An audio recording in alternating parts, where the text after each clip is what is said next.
Chapter 4. A Present for James. That night, when the house was quiet, Marvin and Elaine sorted through the treasure box. Their parents were playing a game of Staples in the other room. Staples was the Beatles' modified version of the human game Horseshoes, in which two teams threw staples at broken toothpicks stuck in the floor. Because each beetle could throw as many as 4 staples at once, using his front legs, the air was filled with sharp, whizzing objects, and the grown-ups preferred to sequester the children in another part of the house before they began. "Watch out, Albert," Marvin heard his mother cry. "We have enough holes in the walls as it is." Marvin and Elaine peered into the treasure box, looking for the perfect gift for James. "There's the nickel," Marvin said. "Ooh, a buffalo nickel," Elaine cried. "He'll like that, don't you think? They're rare. He can sell it and buy something better. That's what I'd do." Marvin touched the dull surface of the coin. "I guess it's the best thing in here," he said. "But I'd rather give him something to keep." "Well, maybe he will keep it," Elaine said cheerfully. "Boys like to save the silliest things. Look at you with your tack collection. What will you ever use those for?" "Those are weapons," Marvin protested. Elaine laughed so hard that she fell off the edge of the box and lay on her back, feet waving in the air. "Oh, help me! Marvin, turn me over!" But Marvin ignored her. He burrowed under the nickel and used his shell to flip it out of the treasure box.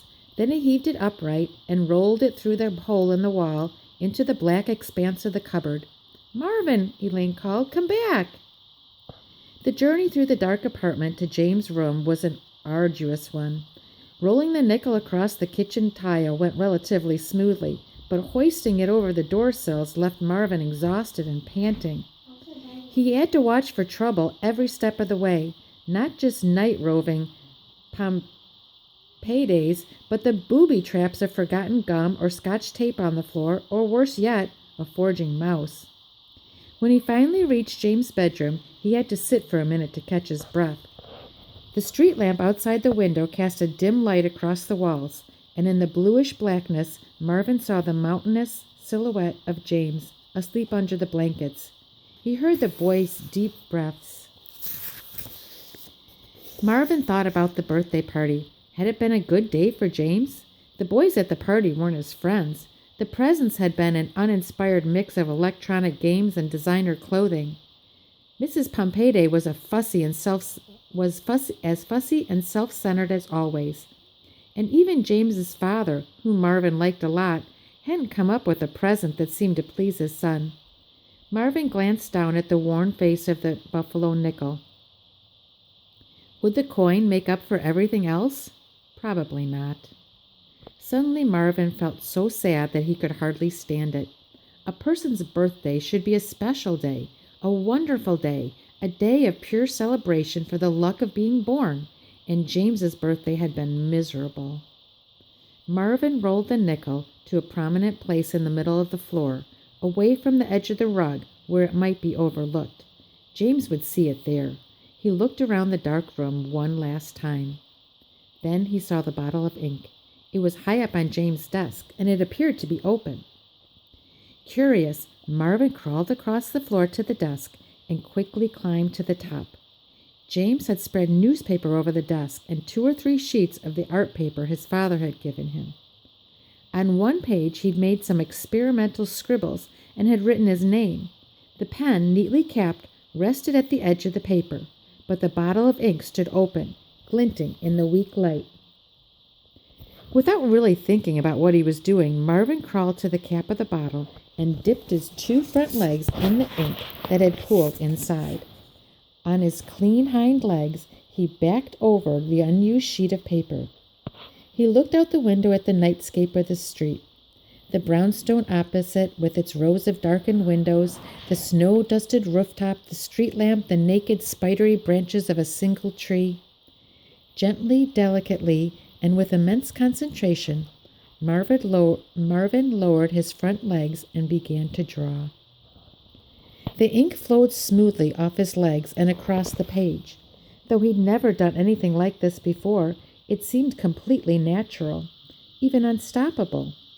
He kept glancing up, tracing the details of the scene with his eyes, then transferring them onto the paper. It was as if his legs had been waiting all their lives for this ink, this page, this lamplit window view. There was no way to describe the feeling. It thrilled Marvin to his very core. He drew and drew, losing all sense of time. He moved back and forth between the ink cap and the paper, dipping his front legs gently in the puddle of black ink, always careful not to smear his previous work. He watched the picture take shape before his eyes. It was a complicated thatching of lines and whorls that looked like an abstract design up close, as Marvin leaned over it. But as he backed away, it transformed into a meticulous portrait of the cityscape, a tiny, detailed replica of the winter scene outside the window. Then the light changed. The sky turned from black to dark blue to gray. The street lamp shut off, and James's room was filled with the noise of the city waking. A garbage truck groaned and banged as it passed on the street below.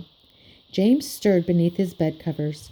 Marvin, desperate to finish his picture before the boy awakened, hurried between the page and the ink cap, which was almost out of ink. At last he stopped surveying his miniature scene. It was finished. It was perfect. It was breathtaking. Marvin's heart swelled. He felt that he had never done anything so fine or important in his entire life. He wiped his ink-soaked forelegs on the newspaper and scurried behind the desk lamp, bursting with pride, in a fever of anticipation, just as James threw off the blankets. James stumbled out of bed and stood in the center of his bedroom, rubbing his face. He looked around groggily, then straight forward, his eyes lighting on the floor. "Hey," he said softly. He padded over to the nickel and, crouching, picked it up. Good for James, thought Marvin. Of course, there was no reason to worry that he'd overlooked it. James turned the coin over in his palm and smiled. "Huh," he said, walking toward his desk. "I wonder where this came from." Marvin stiffened and retreated further behind the desk lamp. James gasped.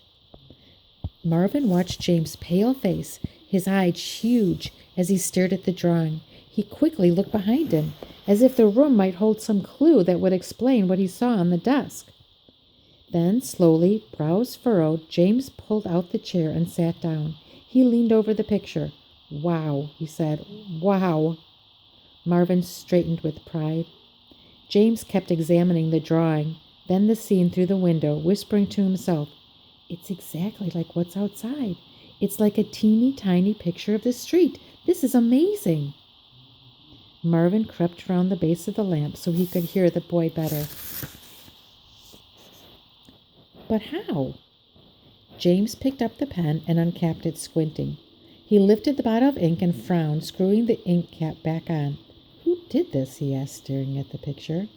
And then, without planning to, without meaning to, without ever thinking for a moment of the consequences, Marvin found himself crawling out into the open, across the vast desktop, directly in front of James. He stopped at the edge of the picture and waited, unable to breathe. James stared at him. After a long, interminable silence, during which Marvin almost dashed to the grooved safety of the wainscoting behind the desk, James spoke. "It was you, wasn't it?" he said. Marvin waited. "But how?" Marvin hesitated. He crawled over to the bottle of ink. James reached across the desk, and Marvin cringed. An enormous pinkish finger swept tremblingly close to his shell. But the boy avoided him, carefully lifting the bottle and shaking it. He unscrewed the cap and set it down next to Marvin. "Show me," he whispered. Marvin dipped his two front legs in the ink cap and walked across the page to his picture. Unwilling to change the details of the image, he merely traced the line that framed it, then stepped back. "With your legs? Like that? Dipping them in the ink?" A wide grin full of wonderment and delight spread across James's face. "You really did that? A bug? That's the most incredible thing I ever saw in my whole entire life." Marvin beamed up at him. "And with my birthday present, too? You couldn't have done it without my birthday present." His voice rose excitedly as he leaned closer to Marvin, his warm breath almost blasting Marvin over. It's like we're a team. You know that? I didn't even want this birthday present before. I thought, what am I going to do with this? I'm not like my dad. I don't even know how to draw. But now it's the best gift I ever got. This birthday is the best one ever. Marvin smiled happily. He realized that James could not for 1 minute see his expression, but he suspected somehow that the boy knew anyway. Just then they heard a noise in the hallway and Mrs. Pompeii's voice. James, what are you doing in there? Who are you talking to? Marvin dove for cover, squeezing under James's china piggy bank at the exact moment that Mrs. Pompei swept into the room. Chapter 5. It's Remarkable. James leaped away from the desk. Hi, Mom, he said nervously. I am just getting ready for church. Well, you need to hurry, dear. His mother leaned over to kiss James on the cheek, balancing William on her hip. The baby flung himself forward, burbling excitedly. Yeah, yeah, yeah, yeah. Mrs. Pompei tried to restrain him. Yes, William, that's James. Can you say James? When the baby grabbed a fistful of her jacket, she chided, Don't muss Mommy's nice blazer, then redirected her attention to her older son. We don't want to be late, James. Everyone in this house is so slow in the morning. Sometimes I think I'm the only one who cares about looking presentable and being on time. She checked her hair in James's mirror, patting it approvingly. Who are you talking to? Nobody, James said. Just myself. Well, try not to do that. It's not normal. Oh, I don't want to see that ink bottle uncapped, James. It'll get knocked over. You promised to be... James hurriedly shuffled the pages on the desk, trying to hide Marvin's drawings, but he wasn't fast enough. Mrs. Pompei marched across the room and lifted the paper. What's this? James hesitated. He looked in the direction of the piggy bank where Marvin crouched out of sight. Nothing, just a picture. Yes, I can see that. Mrs. Pompei turned the page in her hand, studying it. Where did you get it? Don't tell her, Marvin thought. Please don't tell her. He had a sudden understanding of how grave a risk he'd taken, drawing the picture, showing himself to James, taking credit for the artwork. Not only was he personally in danger if Mrs. Pompei realized a beetle had done the drawing, but his whole family would be in jeopardy as soon as she discovered there were beetles in the house. Artistically talented ones or not, she wasn't a woman with a tolerance for bugs. Mrs. Pompei continued to stare at the picture. Did it come with the ink set as an example, she asked. She slowly turned toward the window, still holding the page. Oh my goodness, James, did you draw this? Why, I can't believe it. It's remarkable. Marvin watched James's face from his viewpoint under the piggy bank. He saw so many feelings chase across it. Worry, then surprise, then a flash of pure joy as his mother exclaimed over the drawings. James, I had no idea you could draw like this.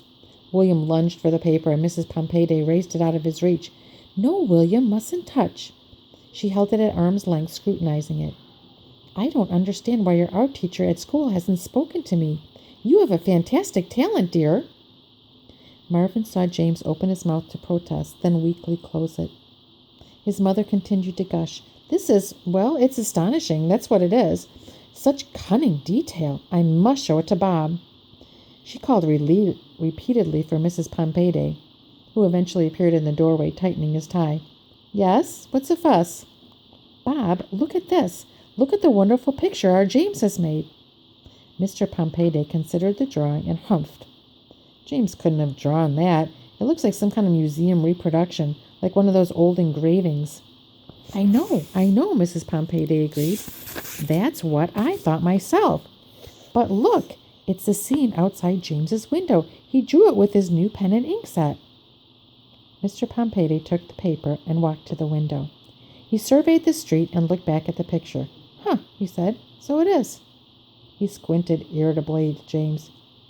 Where'd you get that art set? From my dad, James said, looking down. For my birthday. That's right, Carl stopped by yesterday, Mrs. Pompei added in a rush. Dropped off the pen and ink set for James. I didn't think much of the idea myself, an 11-year-old boy using permanent ink, but look what James made.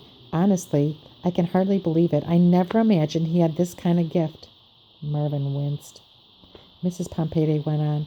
I suppose with his father being an artist, I did suspect that James might have some sort of aptitude in that area, but really, Mr. Pompey frowned. Carl, this is much better than that hogwash Carl paints. This actually looks like something. I know, isn't it splendid? I can't wait to show it to the Mortons. They're always purchasing those fancy little sketches at Sotheby's for outrageous sums. Wait till they see what my own child has drawn. Mrs. Pompey squeezed James' shoulder, and William reached for a fistful of his hair. James smiled uncertainly, batting William's hand away. Well, should I get ready for church? He asked. Look at the time, Mr. Pompey snapped. Yes, hurry up, James. We have to leave in 20 minutes. He grabbed William from his wife and stomped into the hall. Mrs. Pompey started to follow him, the drawing in her hand, but James touched her sleeve. Mom, could I keep the picture in here with my ink set? Oh, Mrs. Pompey hesitated. Yes, of course. I'd like to show it to a few people, that's all. It really is so lovely. She placed it regretfully on the desk. You'll be careful, won't you, James? Not to spill anything on it. Perhaps you should work on another one this afternoon. James shot an awkward glance at Marvin. I don't